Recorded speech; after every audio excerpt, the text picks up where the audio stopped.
एक सुंदर गांव का दृश्य जहां बीच में एक बड़ा पुराना बरगद का पेड़ है।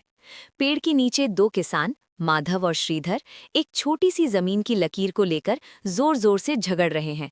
ये मेरी जमीन है, तुमने अपनी बैलगाड़ी यहाँ कैसे खड़ी की? झूठ मत बोलो, ये हिस्सा मेरा है, तुम हमेशा लालच करते हो। गांव के बच्चे और लोग डरकर पीछे हट रहे हैं। दोनों हाथ में लाठी उठा लेते हैं। दूर से जगा और बलराम खेलते हुए आ रहे हैं। जगा के हाथ में एक बांसुरी है।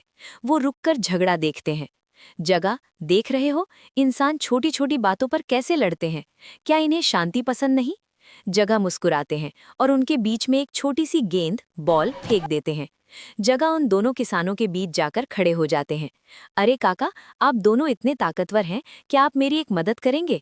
मेरी ये गेंद इस लकीर के उस पार चली गई है, पर मुझे डर लग रहा है कि कहीं वहां कोई कांटा ना हो। दोनों किसान रुक जाते हैं। जगा की मासूमियत देखकर उनका गुस्सा थोड़ा कम होता है। बेटा, तुम यहाँ से हटो, हम यहाँ फैसला कर रहे हैं। काका, अगर आप लड़ेंगे तो जमीन का ये टुकड़ा तो वही रहेगा, पर आप दोनों के घर की शांति चली जाएगी। देखिए, आपकी लड़ाई से डरकर पंछी भी पेड़ छोड़कर उड़ गए हैं। कैमरा पेड़ की तरफ जाता है, जो अब बिल्कुल खामोश है। जगा अपनी बांसुरी बजाते हैं। बांसुरी की धुन इतनी मीठी है कि किसानों के हाथ से लाठी गिर जाती है। धरती माँ सबको अनाज देती है। वो ये नहीं पूछती कि कौन किस तरफ खड़ा है। फिर हम क्यों बांट रहे हैं? बलराम आगे आकर दोनों का हाथ एक दूसरे से मिलाते हैं। शांति में ही उन्नति है।